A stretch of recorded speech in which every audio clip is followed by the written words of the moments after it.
네네. 그러면 이번 주 주제 시작하도록 하겠습니다. 음. 다들 소리 잘 들리실까요? 화면 글자하고?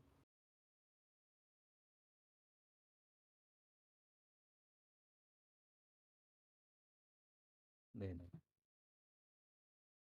이번 주는 그 주제 이름은 다들 숙지하셨던 것처럼 어 GitHub 액션에서 AWS API 게이트웨이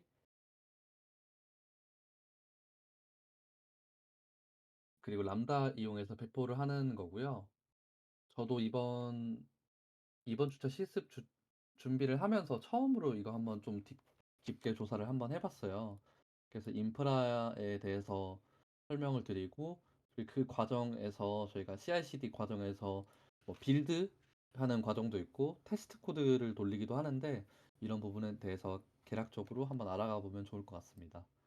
여기 첫 번째 이론의 첫 번째 문서를 눌러주시면 저희가 개요부터 나와 있어요.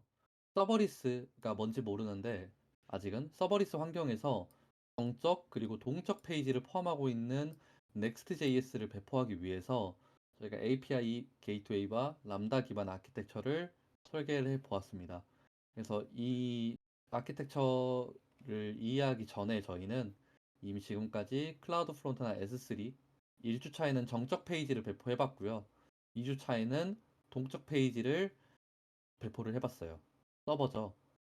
근데 2주차에는 서버를 배포를 한 건데 실제로는 그 서버리스라는 건 개발자가 사실은 서버를 관리할 필요가 많이 있어요. 2주차에 사실 눌러보면 꽤 많은 내용들이 포함되어 있잖아요.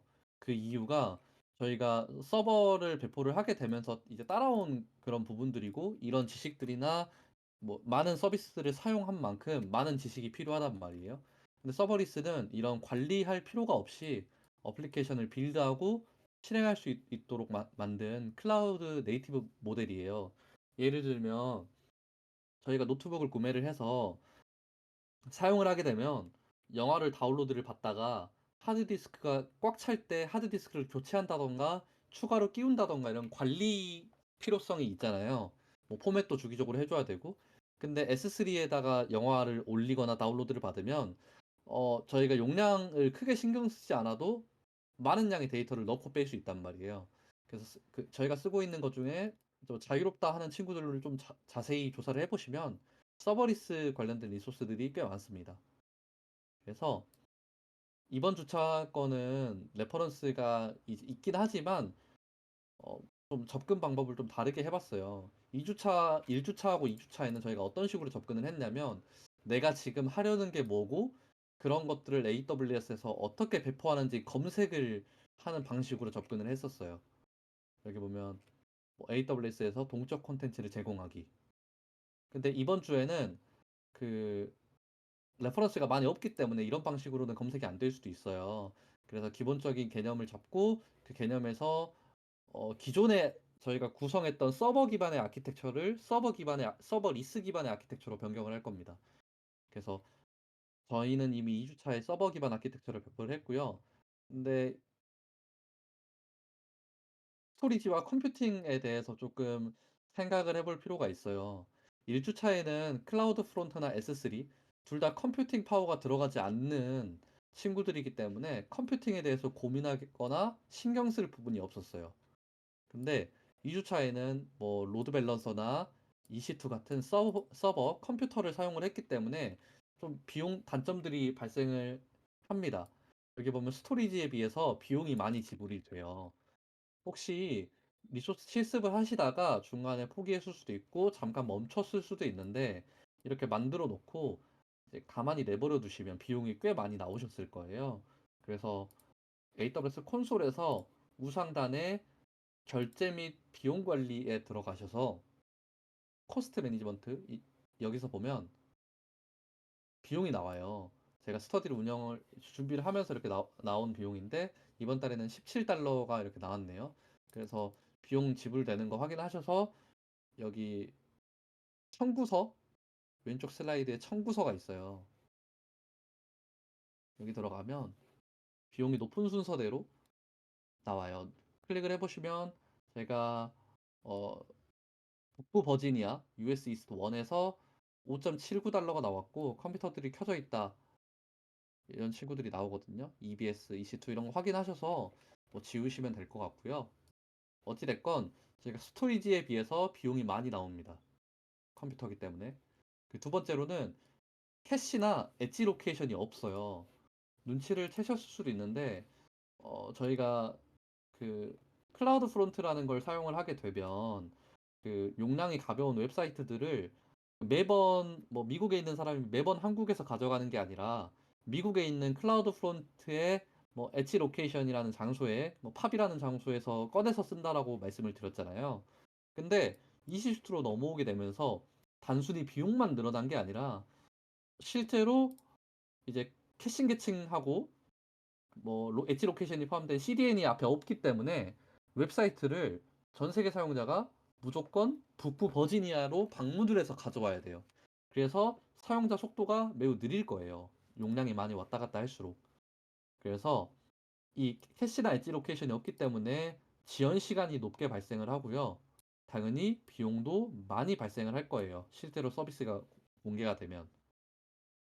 그리고 2주차의 아키텍처를 보면 클라우드 프론트와 S3는 클라우드 프론트는 클라우드 리소스 레벨을 가지고 있지만 ELB와 EC2는 모두 리전 레벨이기 때문에 이런 결함이 조금 사용자 경험 측면에서 치명적으로 작동을 할 것처럼 보여요. 그래서 이번 챕터에서는 서버리스 기반 아키텍처로 변경을 하면서 더 근대화된 아키텍처를 구성을 할 거고요. 이 과정에서 비용은 조금 더 감소를 하고 여러 가지 이점을 챙기도록 해볼 거예요. 이게 네.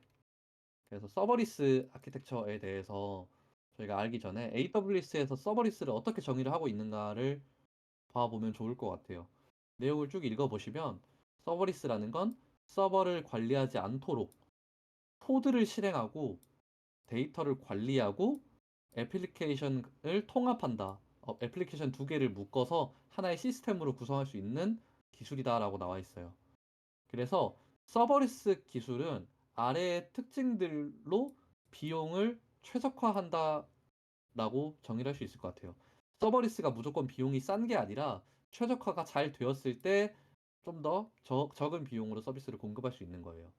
그래서 첫 번째는 자동 확장이다.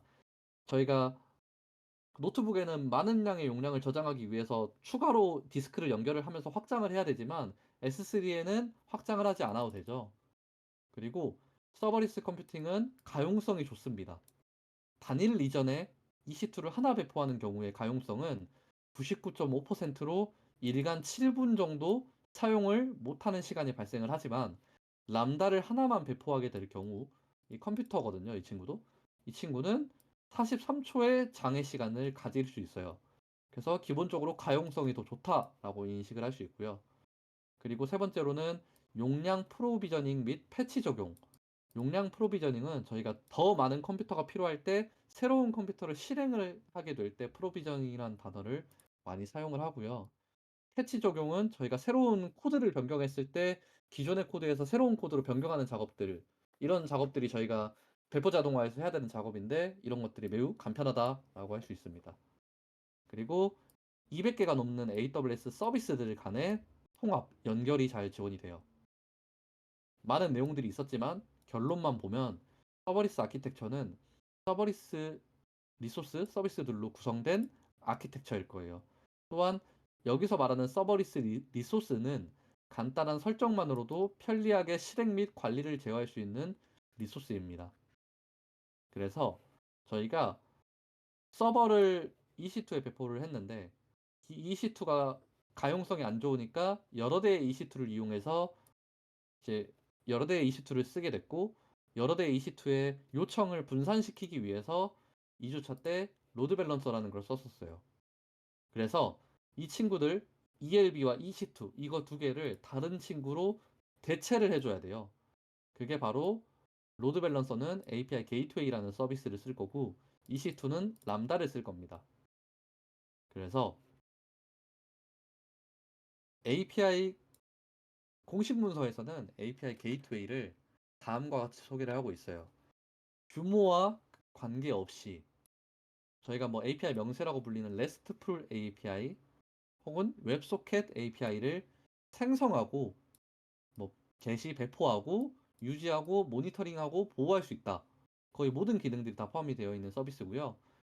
API 게이트웨이는 서버를 사용하지 않는 API의 뭐 일부로서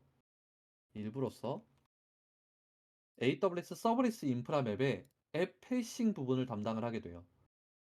여기서 문서에 나와 있는 앱 페이싱이라는 건 클라이언트들의 요청이 직접적으로 맞닿는 부분을 의미를 하는 것 같아요. 핸드폰으로 회원가입 버튼을 눌렀을 때 어떤 서버에 통신을 보내야 되는데 그 통신을 그런 내 요청을 처리하는 부분이 서버라고 한다면 그 서버로 들어가는 입구가 되는 부분이 있을 거잖아요.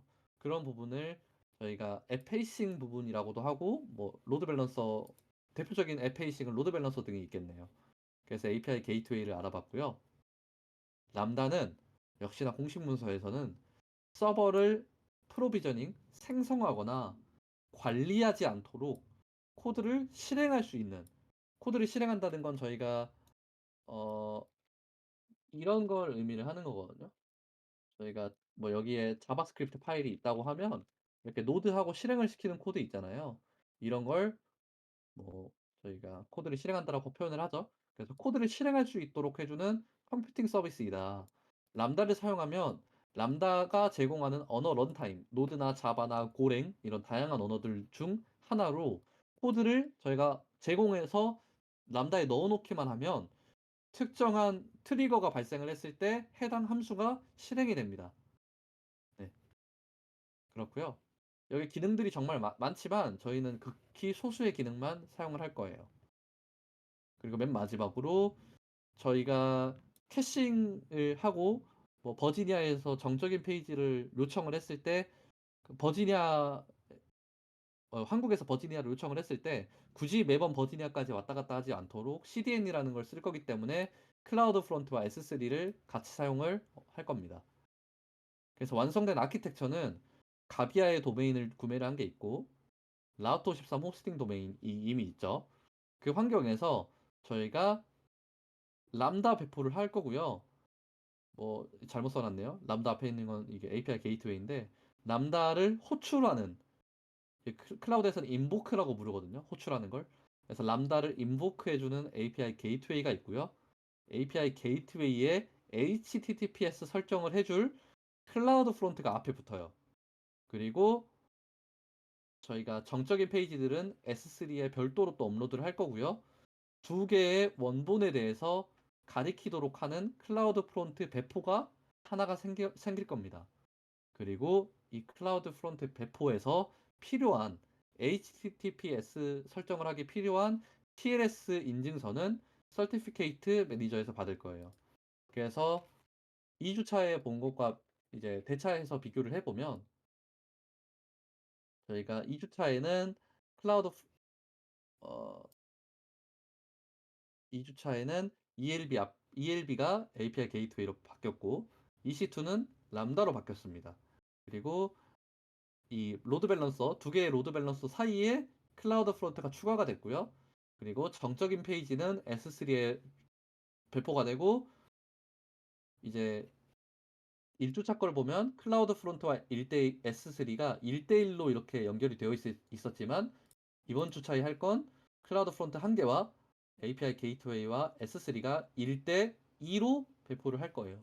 이런 구성을 통해서 저희가 Next.js를 서버 없이 배포를 하면서도 클라우드 프론트와 S3가 가지고 있는 가용성을 최대한 활용을 해서 이제 지연 시간이 가장 적은 배포를 해보도록 할 거예요. 네. 여기까지 이론 부분에 대해서 간단하게 설명이 끝이 났고요. 근데 이 과정에서 저희가 넥스트 뭐 리액트나 넥스트를 쓰시게 되면 이제 당연히 npm 빌드라는 과정을 경험을 하시게 되잖아요. 근데 사실 이 노드라는 건 결국은 자바스크립트를 실행하는 런타임이기 때문에 노드 뭐 헬로 JS 뭐 이렇게 샘플 파일 이렇게 코딩 해 가지고 테스트 많이들 하시잖아요. 근데 이게 실행할 때 보통 그 엔터를 치고 뭐 1초 내로 바로 실행이 돼요. 근데 npm run 빌드를 할 때나 혹은 저희가 이번 주차에 하는 뭐 다양한 빌드 과정들이 존재를 할 거예요, 앞으로 여러분들 앞에. 근데 이런 빌드 과정이 짧게는 10초 이내로 끝이 나지만 길 때는 60 초에서 더 심하면 300 초씩 걸릴 수가 있어요. 이렇게 빌드 과정이 너무 길기 때문에 저희는 빌드 최적화라는 걸 통해서 생산성을 개선을 할 수 있을 것 같고요. 두 번째로 저희가 CI/CD에서 대해서 처음 배울 때 그런 말씀을 드렸을 거예요. CI/CD라는 건 "배포를 더 빠르고 안전하게 하기 위한 수단이다."라고 말씀을 드렸는데 이 빠르고 안전하게 하기 위해서 최적화하는 과정을 거칠 수도 있겠지만 저희가 수동으로 테스트하는 걸 자동으로 테스트를 하잖아요.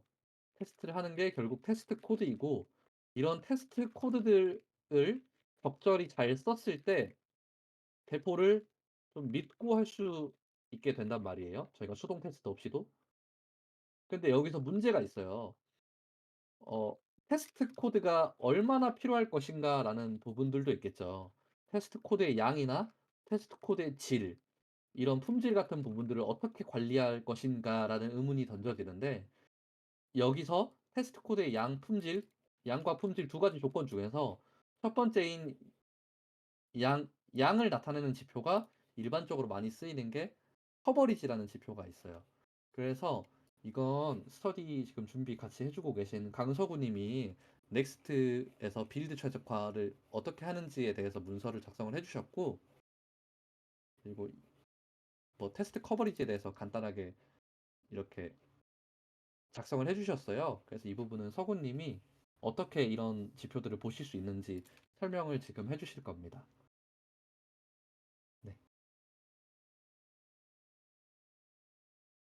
서구 님 혹시 마이크 되실까요? 서구 님 화면 네. 봐주시면 될 것 같아요. 네, 혹시 화면 잘 보이시나요?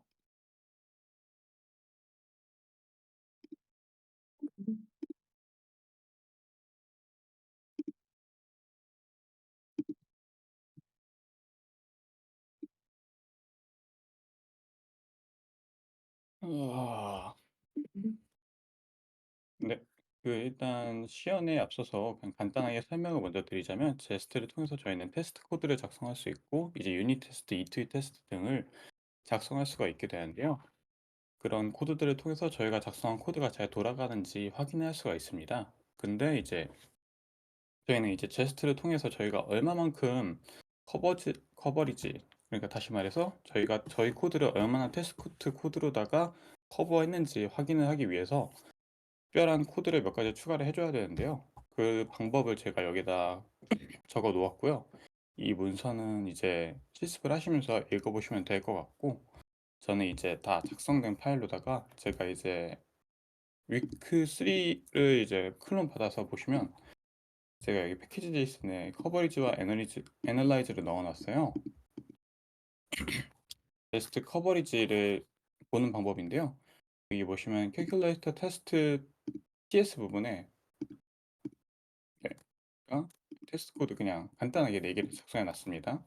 덧셈, 뺄셈, 곱셈, 계산, 나눗셈 테스트 4가지고요. 제가 만약에 npm run 테스트가 아니라 잠시만요. 네, npm run 테스트는 그냥 테스트 코드를 돌려보는 거고요. npm run 커버리지 테스트 먼저 돌려보겠습니다. 테스트를 돌려보면 저희가 4개 돌아가는 걸 볼 수가 있죠. 그럼 이제 저희는 npm run 커버리지를 한번 보도록 하겠습니다. 자, 차이점이 보이시나요? 차이점. 저희는 여기 각각 퍼센티지가 다 나오게 돼요. 브랜치, 펑션, 라인스 해가지고 총 이렇게 몇 퍼센트를 달성했다라는 걸 볼 수가 있는데요. 그럼 저희가 여기에서 이렇게 만약에 저희가 calculate ts에는 현재 지금 multiple이라는 코드가 존재하는데 테스트에서는 한번 곱셈 테스트를 빼고 한번 테스트 코드를 작성해 보겠습니다. 돌려보게 되면 네, 이렇게 보이시죠?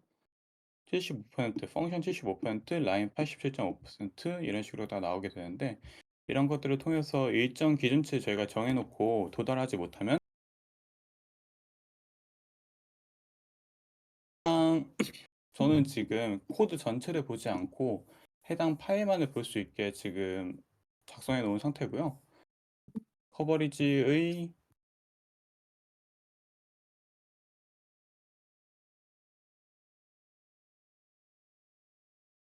잠시만요.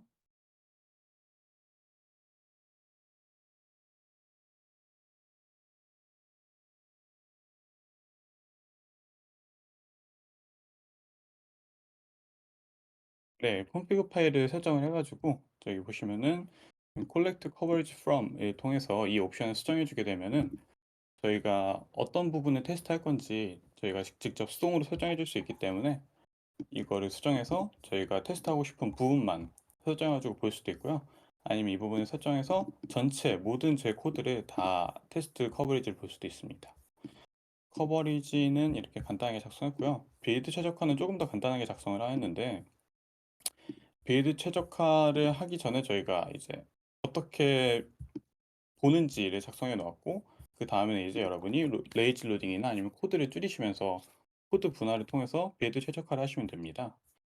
그래서 넥스트 제가 여기에 어떻게 어떤 번들을 썼고 어떤 식으로 다 작성을 해 놨는지는 여기 똑같이 문서에 작성을 해 놨고요.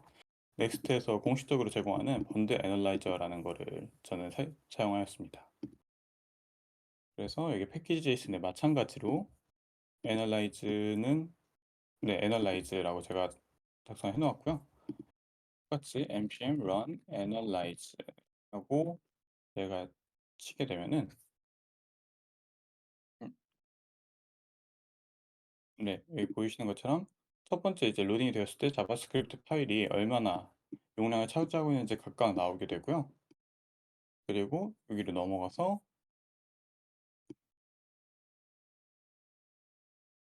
네, 세 가지 버전이 있거든요.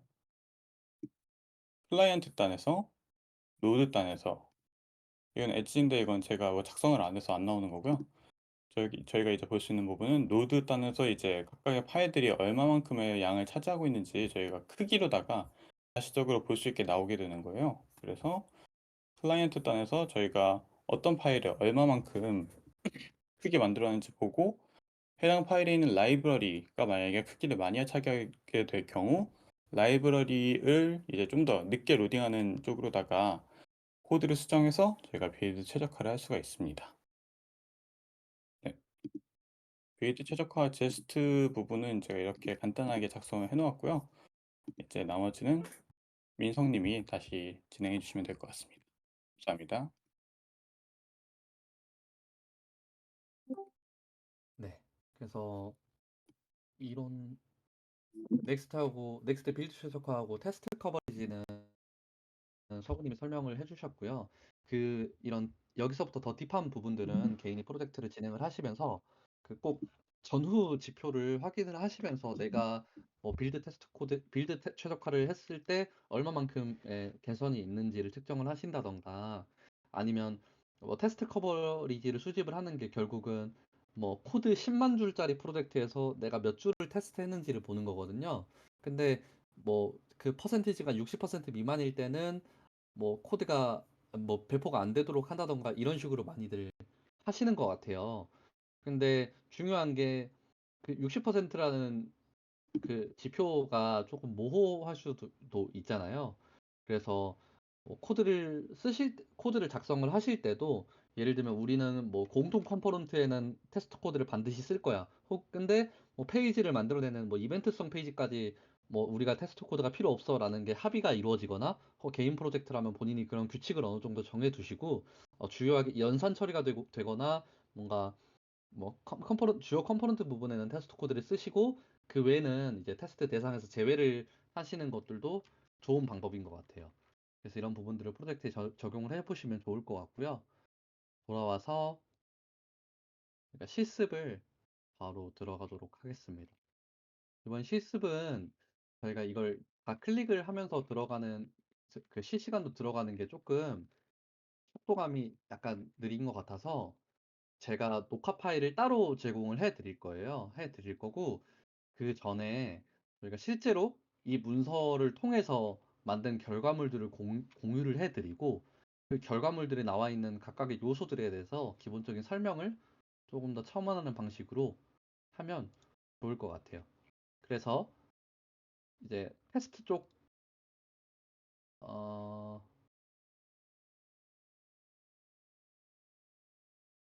이건 실습 문서 이번 주차 실습 문서를 열어 보시면 여기 맨 아래에 테스트 쪽이 있어요.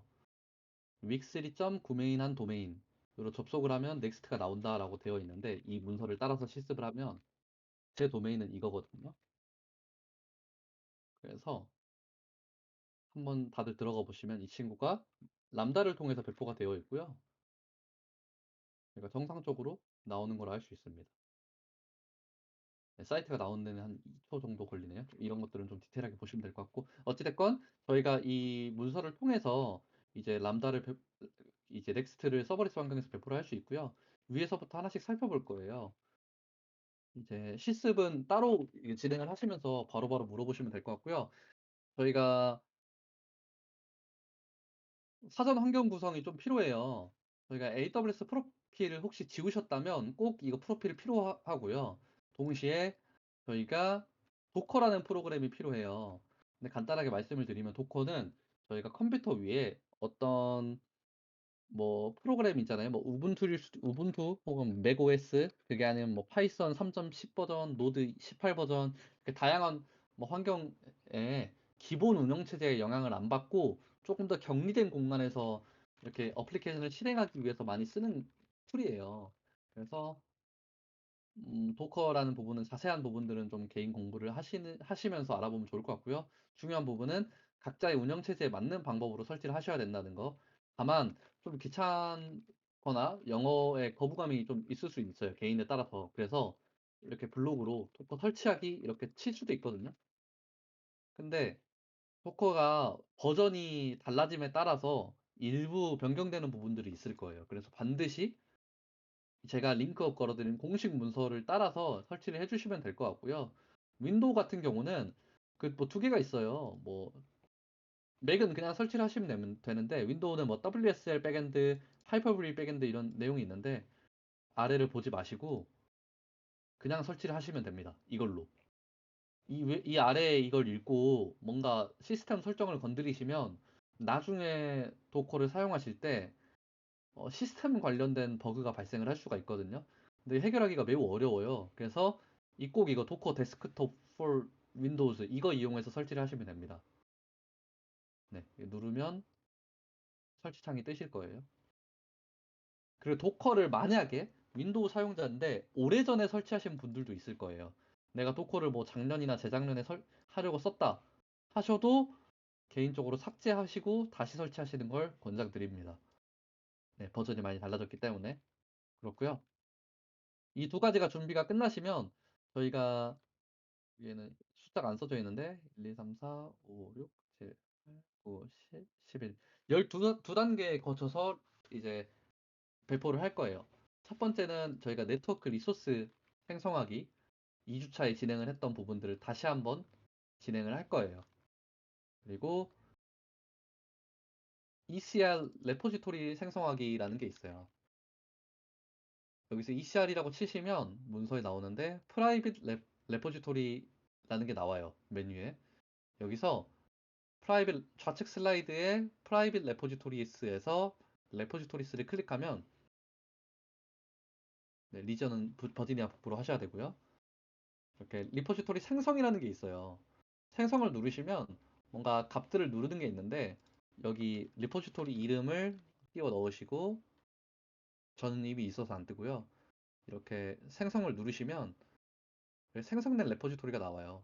이 레포지토리는 뭐 말 그대로 단어 그대로 저장소인데 도커 빌드를 통해서 이미지를 만들 거예요. 이 이미지를 실행해서 저희가 넥스트를 가동을 시킬 건데 그 이미지를 매번 배포할 때마다 빌드를 할 거잖아요. 그래서 여기 보면 배포가 27일 날 뭐 9시, 11시, 11시 41분 이렇게 단계적으로 배포가 되는 게 이렇게 최신 순으로 메뉴로 쌓이게 되고요. 각각의 태그도 이렇게 할당이 되어 있습니다. 그래서 ECR을 만들고 나서 저희가 후기 이미지를 배포를 할 거예요. 매번 그랬던 것처럼 자동화를 진행을 하시려면 그 프로젝트 포크를 진행하시고 개인 레포지토리에서 작업을 하셔야 되고요. 포크를 떴다는 가정하에 저희가 이 프로젝트를 3주차 시스 프로젝트를 땡겨 오시면 여기 있죠? 땡겨 오시면 이렇게 도커 파일이라는 게 있을 거예요. 도커 파일. 이 경로에서 저희가 도커 로그인이라는 걸 할 건데 AWS 어카운트 네임 조회하기를 통해서 조회를 할 수 있고요. 조회하신 이 숫자를 이 꺽쇠 안에 꺽쇠를 지우고 적으시면 되고 이거 입력해 보시면 그 뭐 비밀번호 입력하라는 게 나오실 거예요. 어,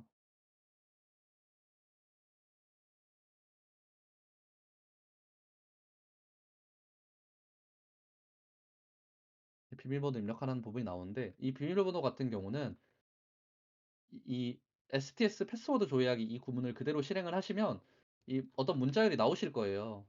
그 비밀번호, 그 임시 비밀번호거든요. 일정 시간만 쓸 수 있는. 그래서 외부에 노출은 당연히 하면 안 되고요. 이거 치면 뭐 어떤 이런 문자열이 나오는데 이거 복사하셔서 이렇게 패스워드 칠 때 붙여넣기 하고 엔터 치시면 되고요. 그러면 여기 이미지가 좀 작아서 안 보이는데 이런 창이 네, 이렇게 STS 패스워드 여기 넣으시면 되고요. 저도 결과물을 어느 정도 보여드려야 되니까 로그인을 한번 해볼게요.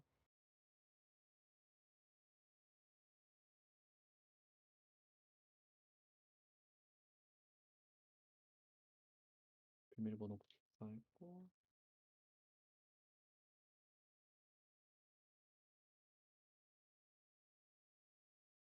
네. 이렇게 실행을 하면 이렇게 버그 뜨시는 분들도 있어요. 이거 막 자고 일어나면 뭐 처음에 설치하고 실행하셨을 때는 안 그럴 수도 있는데 특히 그 맥이든 윈도우든 이 도커가 기본 값이 아마 자동으로 실행이 안 되게 설정이 되어 있을 거거든요. 그래서 도커 엔진이라는 친구가 꺼져 있어요. 맨 처음에는. 그래서 이거 도커 데스크탑 프로그램 키신 다음에 이제 진행을 하시면 되고요. 로그인 석시디드 뜨면 이제 그 아래로 쭉 진행을 하시면 됩니다. 여기서 뭐 도커 빌드하기 이렇게 하면 빌드되는 과정들이 보여요. 이게 지금 벌써 7초, 8초가 넘어가잖아요. 저희가 넥스트를 이제 배포를 하기 위해서 빌드하는 과정 자체가 꽤 오래 걸려요. 그래서 앞서 서구님이 설명을 해주셨던 넥스트의 뭐 빌드 최적화뿐만 아니라 이 도커 이미지도 최적화를 해야 되고요. 그리고 뭐 npm 인스톨을 좀 컴퓨터 안에서 캐싱을 처리해서 패키지 락돼 있으니 변경됐을 때만 설치를 한다던가 이런 부분들이 작은 그런 솔루션들이 인터넷에 돌아다녀요. 뭐 npm i 캐싱하기 이렇게 치면 나오거든요. 그래서 이 도커 빌드가 끝나게 되면 도커 이미지에 태깅을 해서 푸시를 하게 되면 아까 잠깐 지나갔다 봤던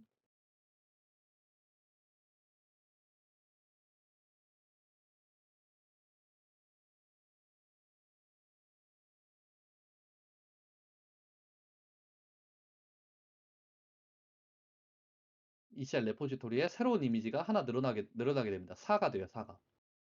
그래서 이미지를 배포를 하면 되고요. 역시나 람다를 실행하기 위한 IAM 역할, 그리고 그 역할에 특정한 권한을 넣어줘야 되니까 뭐 권한도 쓰고 있고요.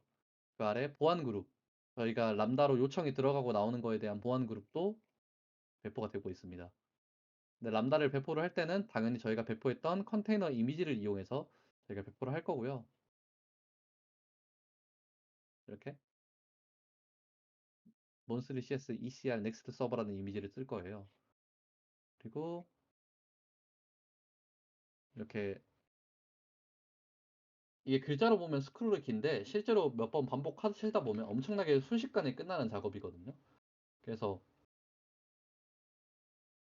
친구가 여기까지 진행을 하면 이렇게 테스트 버튼을 누르셨을 때 뭐 람다 함수 monthly CSX에서 테스트 탭에서 추가로 우측 주황색의 테스트 버튼을 누르면 잠시 후에 함수 실행 결과가 성공으로 뜨면서 200 스테이터스 코드 성공이 뜨고 아래에 쭉 내려보시면 body라는 항목에 HTML 태그가 나와요. 이게 넥스트의 태그이거든요. 원래 람다에는 이런 코드들이 없기 때문에 이런 HTML 리턴하는 코드가 없어요. 그러니까 이거 좀 메모장에 복사 붙여넣기 하셔서 HTML로 만들고 브라우저에서 실행을 해보시면 그 CSS나 자바스크립트가 포함되어 있지 않은 이제 바닐라 HTML이 들어가 있을 거예요. 그리고 나서 옵션 같은 경우는 뭐 맨 처음 하실 때는 선택하지 말고 넘어가시면 되고요. 그 다음에 이 친구를 저희가 HTTP 요청을 보냈을 때, 서버 요청을 보냈을 때 페이지를 반환을 해줘야 되잖아요. 거기에 쓸 걸 저희가 API 게이트웨이라고 정의를 했고요. 이 작업 순서에 맞춰서 이제 배포를 하게 되시면 스테이지에서 이 순서대로 쭉 진행을 하시면 스테이지에서 이런 앱이라는 친구가 나오고 여기 URL로 호출하기라는 친구가 나와요. 들어가서 보시면 넥스트가 나오는데 분명히 배포는 성공을 했다고 말씀을 드렸는데 이미지 몇 개가 배포가 안 되어 있어요. 그래서 이걸 새로 고침하시고 눌러보면 여기가 다른 친구들은 앞에 앱이라는 슬래시가 붙었는데 나머지는 이 실패한 3개는 앞에 앱이 안 붙었거든요. 그래서 이 경로가 상대 경로가 안 잡혀서 그런 건데 이건 이제 이 뭐 퍼블릭 폴더 안에 있는 친구들은 이제 저희가 클라우드 프론트에 배포를 하면 해결이 되는 문제고요. 어찌됐건 저희가 API 게이트웨이라는 친구에서 뭐 어떤 요청을 보내든 any죠. 이건 와일드카드 같은 거거든요. 너가 뭐 로컬호스트 3000이나 뭐 로컬호스트 3000 언더에 있는 어떤 경로로 요청을 보내더라도 나는 람다를 호출을 할 거야. 라는 내용이고요. 그래서 그걸 기반으로 저희가 넥스트에 접근을 한 거예요. 마지막으로는 저희가 HTTPS 인증서를 이렇게 윅3 발급을 받았고요. 이 발급받은 인증서를 기반으로 클라우드 프론트를 배포를 했어요. 이 클라우드 프론트에서도 저희가 주의 깊게 봐야 될 부분은 원본이 음, 원본에는 저희가 API 게이트웨이를 넣었고요. 원본 경로에 슬래시 앱을 붙였어요. URL을 잘 살펴보시면 클라우드 프론트에서 배포했을 때 쓸 수 있는 URL은 뒤에 슬래시 앱이 붙어 있는데 저희가 사이트 들어갔을 때 이렇게 앱이 붙어 있으면 좀 그렇잖아요. 그렇기도 하고 여러 가지 이유 때문에 저희가 앱을 떼게 만들 거예요. 그래서 원본에 대한 경로 앞에 무조건 앱을 붙이도록 저희가 설정을 해놨고요.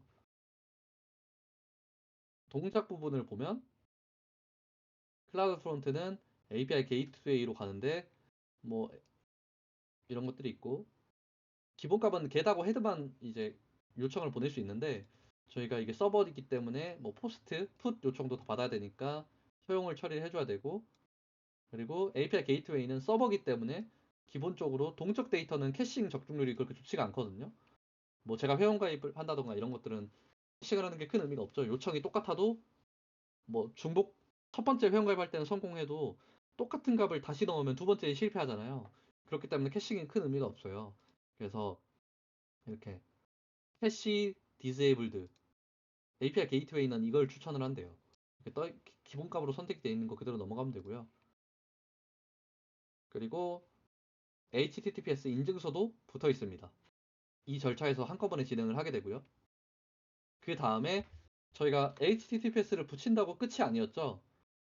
도메인에 질의를 했을 때 사용자들이 클라우드 프론트로 가세요라고 정의되어 있는 걸 저희가 레코드라고 불러요. 레코드가 정의가 돼야 됩니다.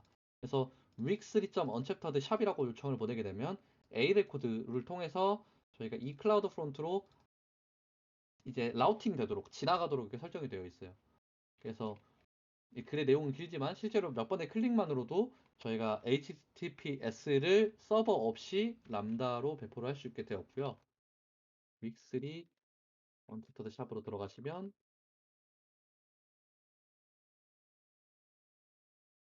이렇게 사이트가 바로 나옵니다. 근데 설명을 드릴 부분이 있어요. 여기까지는 인프라였는데 그 넥스트를 보시면 이런 좀 프레임워크들은 config 파일들이 또 따로 있잖아요. 이렇게 config 파일 열어보시면 원래는 뭐가 없을 거예요.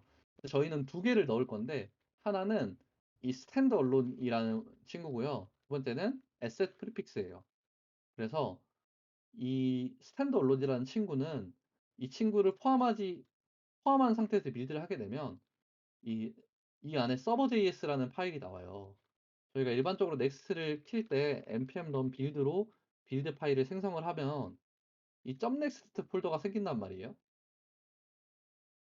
이렇게 하나씩 생기죠.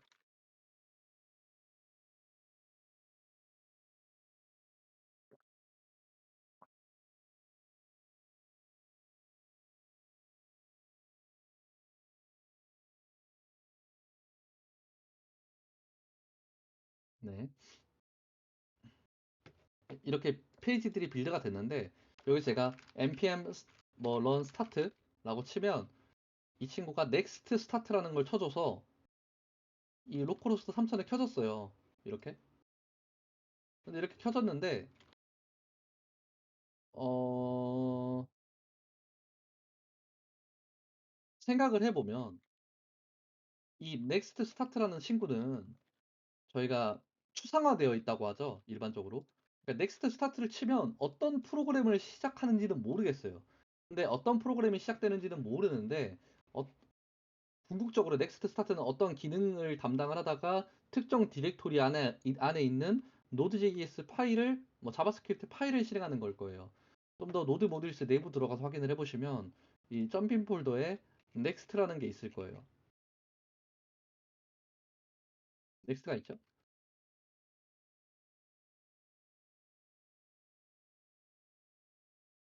넥스트가 있고 이 친구는 상위 폴더에 있는 넥스트에 디스트에 bin에 넥스트를 실행을 하고 있대요.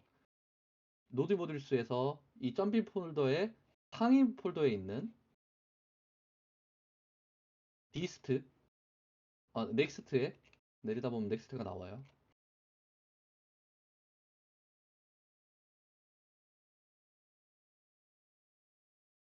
넥스트에 디스트에 bin에 넥스트 이 친구를 실행하는 거예요.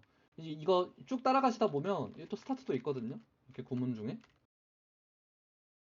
이렇게 추상화가 많이 돼 있어서 찾기는 힘들지만 결국은 이게 쭉 따라가시면 어떤 파일을 실행한지가 나와요. 넥스트 스타트 커맨드가 여기 있거든요. 그래서 이 친구가 지금 이제 서버를 켜주는 건데 결국은 얘는 어떤 디렉토리에 있는 뭐 포트가 지정되어 있고 로컬 호스트에서 뭐 개발 모드는 아니다.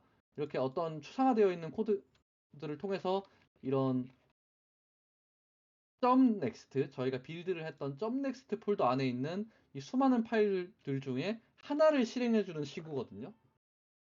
근데 람다라는 친구가 npm 스타트 이런 식으로 오랜 시간 동안 걸리는 구문으로 돌아가 있지가 않아요. 람, 이렇게 노드 서버 JS 이런 식으로 실행이 돼야 된다고 말씀을 드렸잖아요.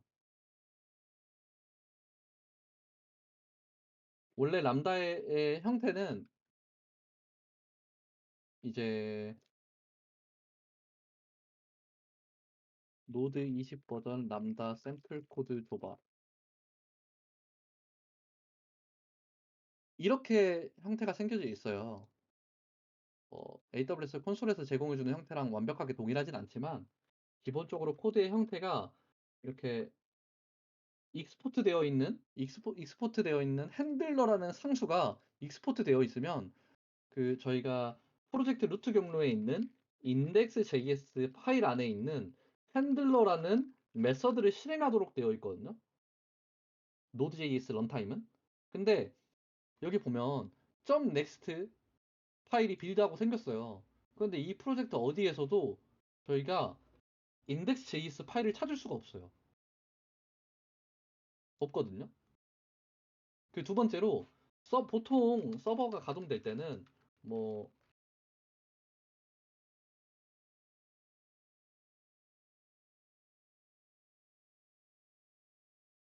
백엔드를 잠깐 혹시 이렇게 구현해 보셨던 분이라면 아마 보셨을 텐데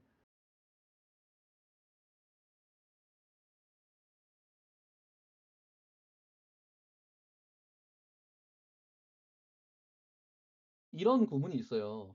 여기 코드 보면 포트가 써져 있고 서버 리슨 기다린다라는 거죠. 뭐그 요청이 들어오는 그 기다리게 되는데 기다리는 위치는 뭐 포트고 기다리면서 뭐 서버가 콘솔 로그 하나 찍네요. 서버가 켜져 있다 이 포트에서. 그리고 서버는 뭐 요청이 들어오면 헬로 월드를 반환하도록 구성이 되어 있어요.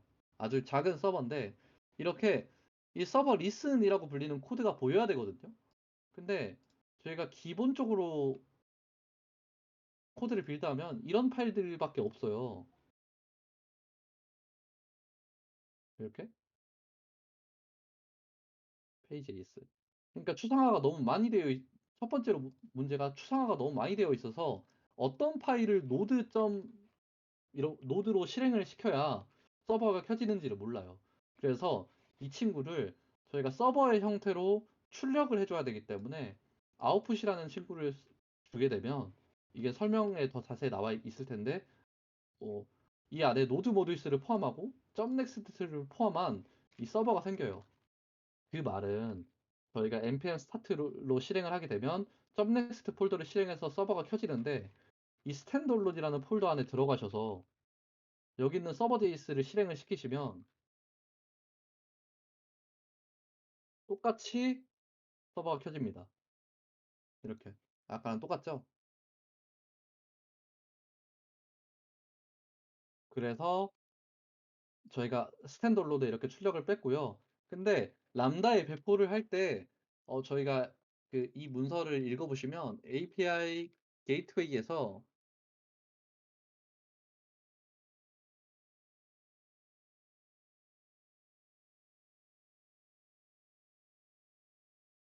음, 이걸 배포를 할 때 스테이지 이름이란 걸 붙여요. 이 스테이지 이름이 이런 거거든요. 네이버.com에 스테이지가 dev면 이렇게 되는 거예요. 슬래시 dev. 이렇게. 근데 저희가 정적으로 파일 빌드해서 요청 보내는 친구들은 저 디렉토리에 안 들어가 있거든요. 에셋들은. 이 스태틱 에셋들은 저기에 안 들어가 있어요. 그래, 여기 있죠. 지금 .next에 있잖아요. 정확히는 넥스트 빌드 하시면 아마 뭐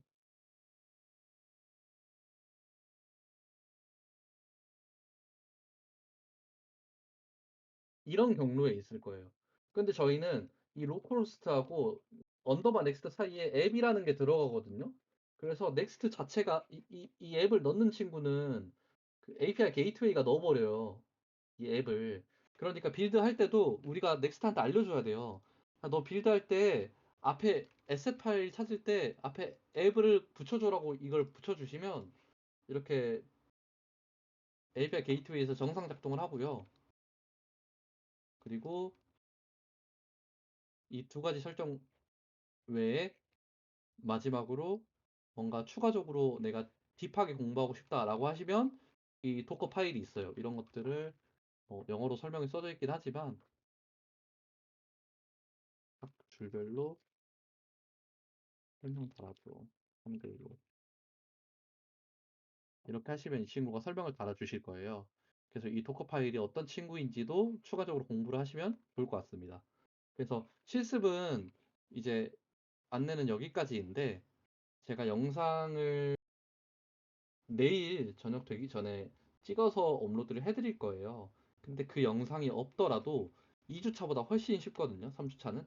그래서 이 문서를 따라 하시면서 각 단계에서 버그 발생하시는 거 지금 4월 프론트 CI/CD 채팅방에 올려주신 것처럼 질문을 달아주시면 제가 거기에 답변을 해드리도록 하겠습니다. 이렇게 해서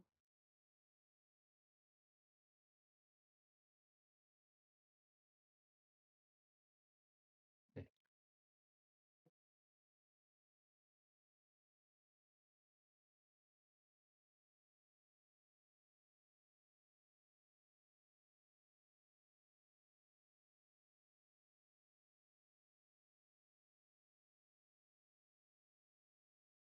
고생하셨습니다.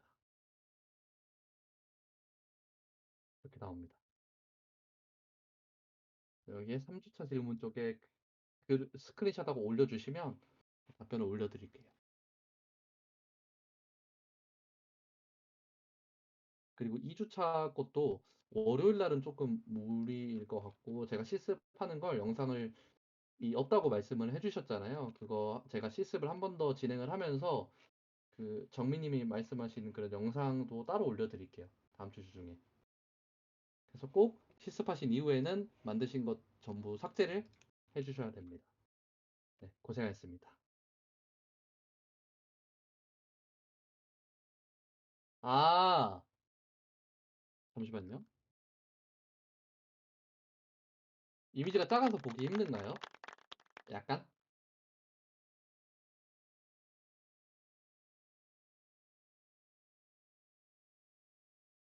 음. 네, 저도 다운받아서 보는데 그러면 이걸 제가 이쁘게 담으려고 이렇게 한 건데 다음 주차 때는 이렇게 드릴게요.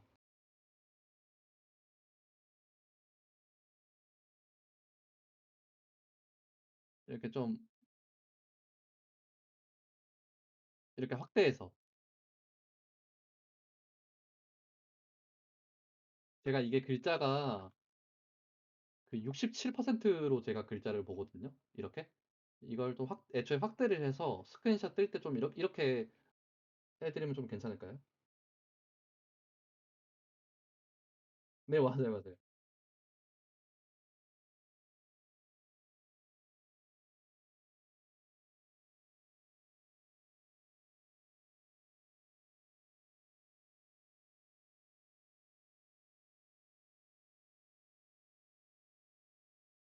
아, 네네네. 이번 주는 생각보다 직접 한번 클릭해 보시면 빨리 끝나실 거라서 한번 바로 저희 스터디 지금 끝났으니까 이번 주는 바로 하시고 해보시면 좋을 것 같아요. 그 개인적으로는 근데 이제 설명을 아까 못 드린 게 그 람다가 누군가한테 뭔가 팀에서도 뭐 람다 주장을 하실 때 이제 단 단점이 있어요. 경험상 단점이 두 가지가 있는데 하나는 그 이게 서버가 없잖아요. 서버가 없다는 말이 좀 저희가 뭐 컴퓨터에 문제 생기면 그냥 수리하면 되잖아요. 수리하면 되고 뭐 요청 안 돼요 이러면 여기에서 그냥 파일이 실행하면 되는데 이 컴퓨터는 서버가 있으니까 이렇게 스크립트를 칠 수 있는데 람다는 내부 코드가 안 돌아갈 때 이걸 어떻게 하기가 힘들어요. 안에 칠 수 있는 인터페이스가 전혀 없거든요. 그래서 서버리스 리소스들 같은 경우는 이제 배포가 되어 있는 템플릿은 잘 돌아갈 건데 뭐 넥스트 15나 16 다음 버전의 넥스트에는 안 돌아갈 수도 있고요. 그런 부분들을 조금 수정을 하셔야 되고 뭐 치명적인 버그가 발생을 하실 걸 대비해서 꼭 콘솔 로그를 찍어 두셔야 돼요. 람다를 배포를 네. 그리고 두 번째는 람다가 서버리스가 일반적으로 서버보다 30% 이상 비쌉니다. 근데 비싼데 왜 서버리스가 더 싸다고 하냐면 이 서버 람 좀 비용 관련된 문제들도 뭐 다른 분들이 물어보실 수도 있어요. 너 이렇게 이런 아키텍처를 배포를 했는데 뭐 비용은 어떻게 나오냐? 서버를 쓰니까. 그러면 저희가 실습 때 사용한 리소스들을 전부 다 더해서 생각을 해 보셔야 되거든요. 그래서 비용 계산은 복잡해요. 복잡한데 간단하게 생각하면 사용자들이 많이 안 쓸 때 있잖아요. 그냥 서비스 런칭하고 그냥 잠깐 있는 거. 예를 들면 백오피스. 백오피스는 그 관리자 솔직히 몇십 명도 아니죠. 몇 명 들어오고 뭐 하루에 대부분을 요청을 안 받잖아요. 이런 친구들을 EC2에 넥스트로 올리면 비용 낭비가 좀 심하거든요. 이런 친구들 같은 경우는 이제 사용 시간이나 사용률이 낮기 때문에 람다로 배포하는 게 좋을 것 같아요. 람다는 한 건당 요금이 나가거든요. 근데 쇼핑몰이나 뭐 어떤 인터랙션이 엄청나게 많이 일어나는 그런 서비스들 있죠. 게임 서버나 뭐 이런 친구들 같은 경우는 람다 같이 서버리스보다는 서버가 비용이 훨씬 더 쌉니다.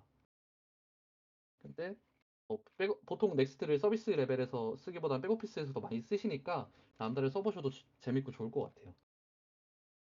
네, 고생하셨습니다. 진짜 마지막에.